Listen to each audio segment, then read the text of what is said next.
У нас готова сторонними подрядчиками инженерная доска. На полу у нас открашены полностью стены, потолки.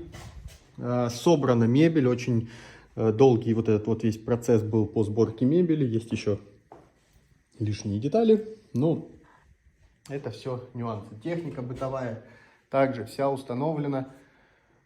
Но переезд все никак не состоится. Были долгие вопросы и долгие диалоги по поводу умного дома, который здесь предполагался изначально и вроде как планировался к интеграции, но потом возникли проблемы с его подключением и настройкой. Мы умный дом в данном случае не подключали, не настраивали.